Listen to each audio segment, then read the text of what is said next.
Hey guys, how's it going? Welcome to the second episode of Fender Blender. In this episode, we're taking on the next challenge, which is a ball bouncing across the screen. What I'm going to do today is actually reuse some of the animation I did from the last episode, which was ball bouncing in one place in a loop. And then I think just by doing some tweaks and adding a few more poses, I can reuse a lot of that animation into what we're doing today. I also wanted to ask whether you guys wanted my working files, because sometimes I find it really helpful when I open other people's shots and just kind of see how their curves work and stuff like that, or what kind of controls they use. So let me know if you guys want, if you want me to upload those things, where you can download it and open it and use it.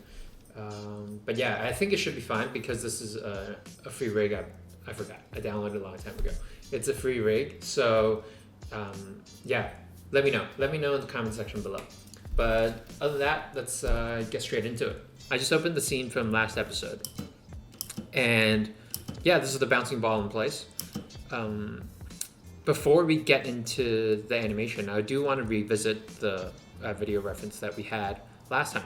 I know we've changed the timing of the ball bouncing. I'm not sure how yet, but maybe we can edit the video reference so the ball bounce is timed towards our animation. But yeah, I'll show you what I mean. It's probably easier visually. So right now I'm just gonna quickly go in and basically cut out the points from where I want my animation to start and where I want it to end.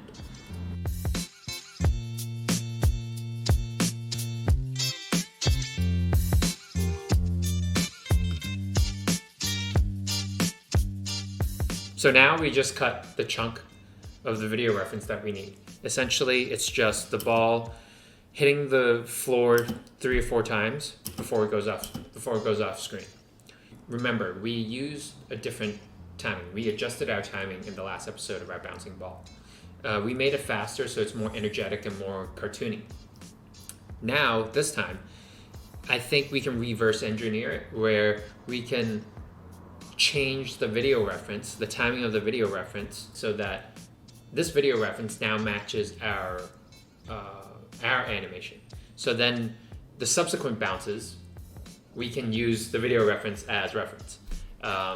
So yeah, we'll see how it goes.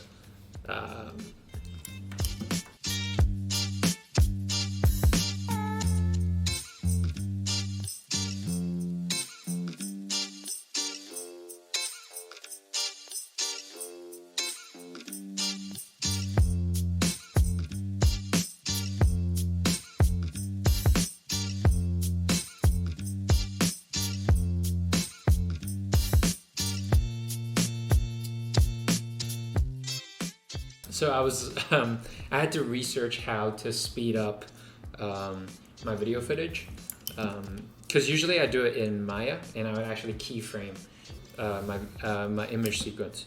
But here there's an effect, which is, let me see, it was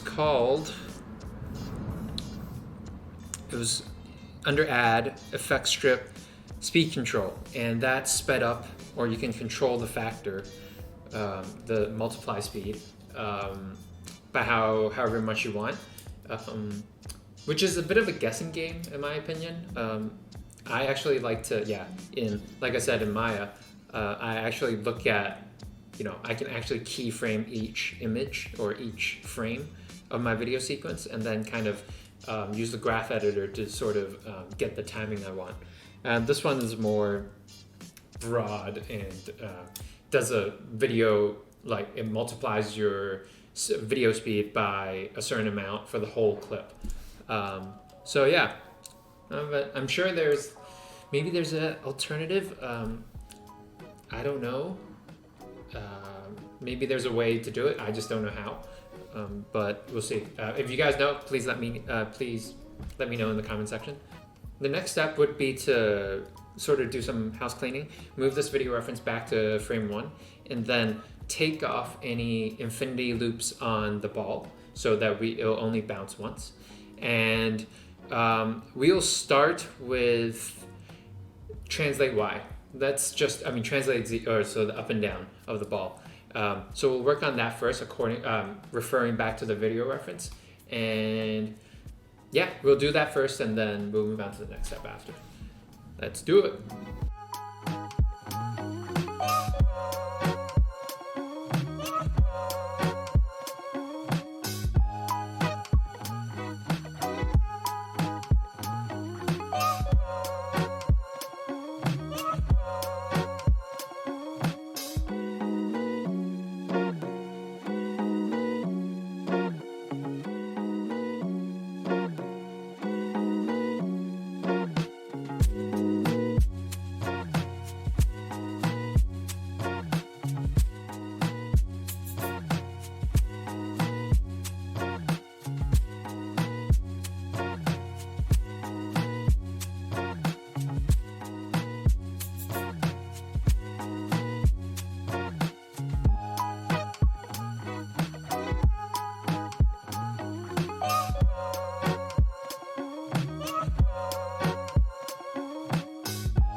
So I've just adjusted the height of the bouncing ball, and it's feeling pretty good. I just basically used our animated video reference as the reference for the timing. So yeah, it's pretty much done. I did adjust this bounce because it's from the beginning of the bounce to that end of the bounce, it was 11 frames. I just made it to 12. I just want the height, the apex point, to be right in the middle, so 6 frames between the two. So yeah, I just felt like doing it. Now we're gonna bounce it across the screen. We're just gonna use translate Z or translate Y in Blender. So we're just gonna move them across from screen left to screen right, just like the video reference. So let's do it.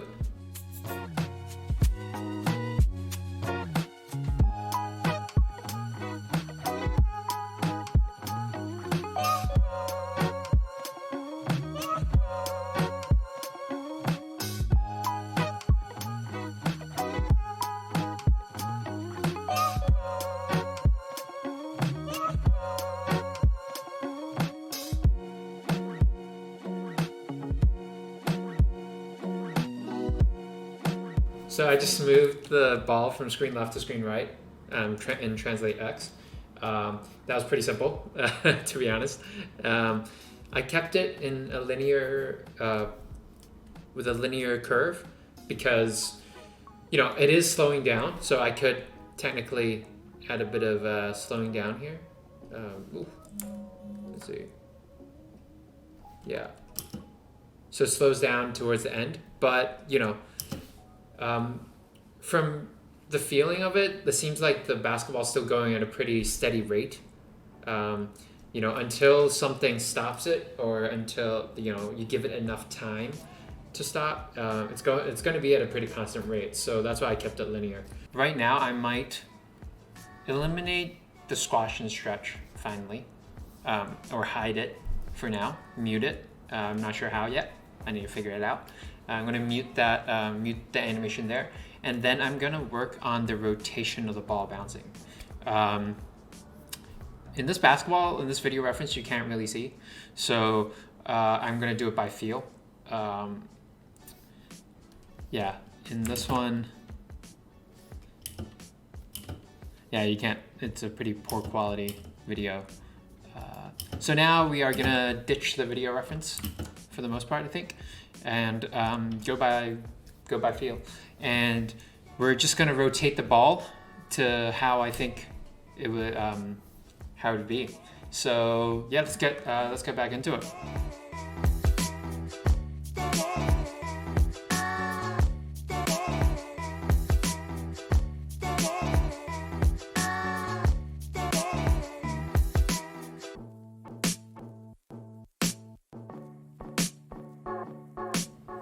Oh no, my Blender crashed. So we'll see whether it's saved. Let's see. Today at 10:22. Oh, yeah. Cool. Cool. Oh, thank God. It's saved. So now I'm going to save. This happens to everybody. It's happened to me so many times at work. It's crazy. I've lost, and you hear this like all the time, like I've lost almost at least over 100 hours. At least over 100 hours of work. Like when I was in school, like when teachers taught me like save your work. Yeah, it happens to everybody. Happens to the best of us. So yeah, just remember to always save your work. And so then you can limit how much work you have to redo. I have to say though, like in Maya, they have Animbot, and that saved me so much time. It recovered almost pretty. It saved my ass so many times. So I'm very grateful to the creator, Alan Camillo.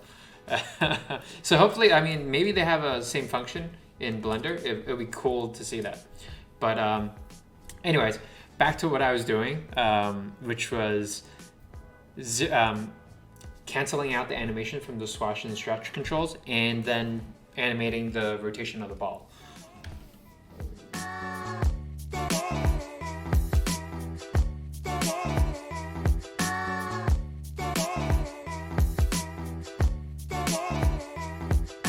There's one thing that I want to quickly mention.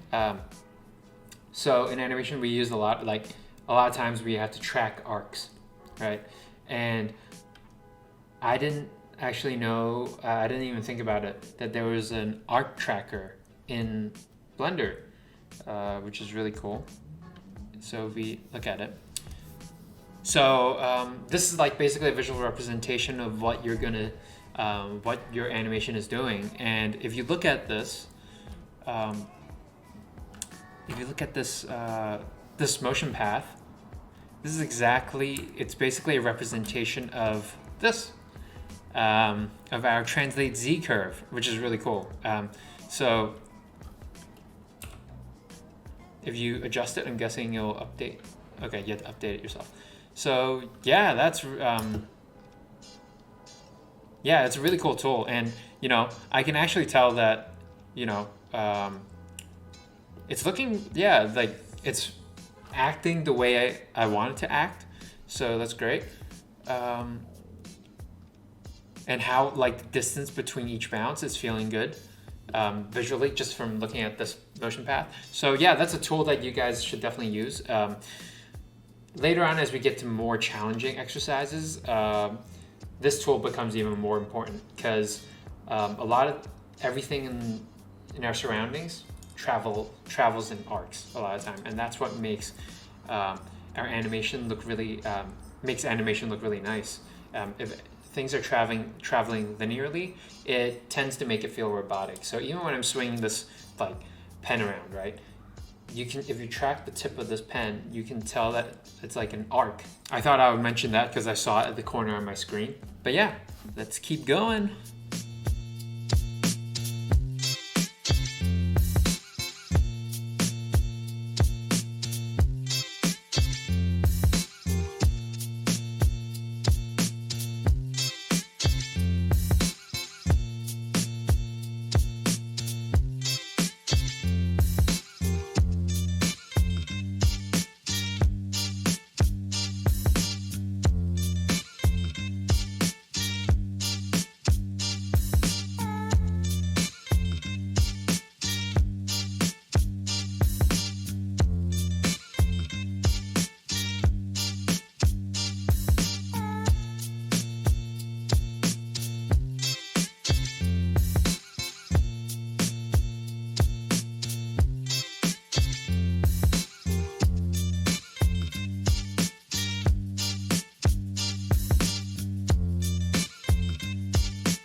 So yeah, I just did the rotations. It's feeling pretty good. I was tweaking. I mostly focused on the rotate Y because it's going in that direction, and that's the main rotation. So once I got that right, I was like, oh, hey, I need to add some other rotations to make it feel a bit more realistic. So I added some rotate X. I tried adding rotate Z, but it just got kind of, it didn't really look too correct, or it didn't feel right. So I just took it, I just blasted it out, and I just, kept rotate X and rotate Y, kept it simple, and yeah, the bounce is feeling good. So having done that, now we're gonna add some squash and stretch, just like last time. Same process. We're going to go in, use the squash and stretch controls, and add the necessary fleshiness to the ball. So let's go with, did we animate the bottom one first last time? I forgot. But maybe we'll animate the bottom squash and stretch control first, and then move on to the top. So let's go.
So I just did the squash and stretch for the bottom control, and now I'm gonna do, and it feels good.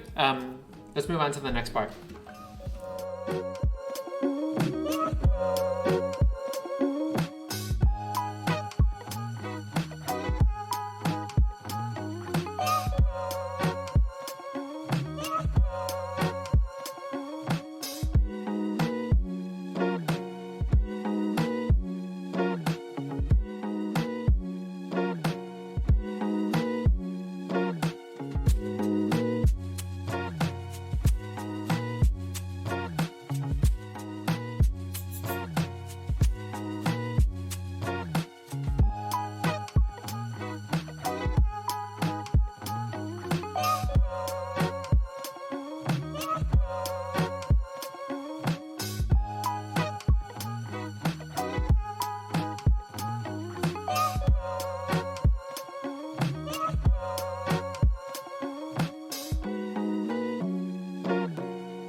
Cool. Yeah, I just finished editing the top squash control, and it's feeling good. I honestly think there's some polished stuff that I'm gonna quickly do right now. For example, if you look at the beginning bounce, I feel like here, this one, it's dropping to, in terms of translate X, it's not traveling enough distance, so it looks like it's just diving. I want to make it more like it's been bouncing, so I'm gonna extend that translate X. So basically the starting point would be a bit further out here instead of here. And maybe I'll actually shorten this this bounce, the distance in this bounce, by a little bit, so it ends more like here instead of here. So yeah, those little these little tweaks, and then I think I'm gonna call it done. Yeah, so I'm gonna quickly do those polish notes, and then I'll render it out, and yeah, let's go.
So yeah, I'm pretty happy with it, to be honest. It was a great amount of fun doing the shot.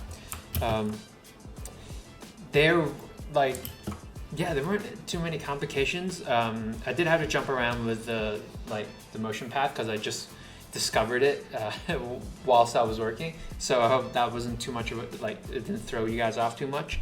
But yeah, hopefully you guys found this useful. Let's take a look at what we're doing next time, actually. Let's see.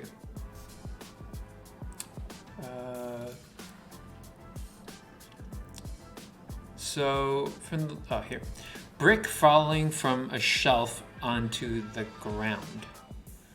Okay. I think for this one, I might have to shoot some video reference, and it probably won't be.